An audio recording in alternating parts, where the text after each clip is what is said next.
ആമേൻ ആമേൻ. യേശുവിൻ്റെ ഏറ്റവും പ്രിയമുള്ളവരെ, സുഭാഷിതങ്ങൾ 20:30. മുറിപ്പെടുത്തുന്ന താടനങ്ങൾ ദുശീലങ്ങളെ നിർമാർജനം ചെയ്യുന്നു.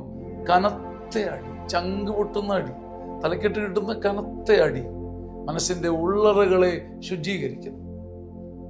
നമ്മൾ താങ്ങാനാവാത്ത ചില സങ്കടങ്ങളും ഭാരങ്ങളും വരുമ്പം നമ്മൾ ചിലപ്പോൾ ഞെട്ടി ദൈവത്തെ വെറുത്ത്, ലോകത്തെ വെറുത്ത്, ബന്ധങ്ങളെ വെറുത്ത് ഓടി ഒളിക്കും. പക്ഷേ ബൈബിൾ പറയുക, ഈ കനത്ത അടി മനസ്സിൻ്റെ ഉള്ളറകളിലേക്ക് ഇറങ്ങിച്ചെന്ന് ഹൃദയത്തെ ശുദ്ധീകരിക്കും. കരഞ്ഞ് പിഴിഞ്ഞ് തകർന്നു പോയേക്കാം, പക്ഷേ മുറിപ്പെടുത്തുന്ന താടനങ്ങൾ ദുശീലങ്ങളെ നിർമാർജനം ചെയ്യും. ഒരു പളുങ്ക് പോലെ, പവിഴം പോലെ നമ്മൾ തെളിയുന്നതിൻ്റെ പിന്നിൽ കനത്ത അടികളുണ്ട്.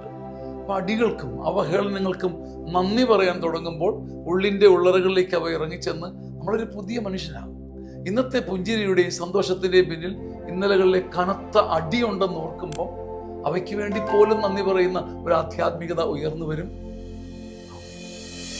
ആമേൻ ആമേൻ.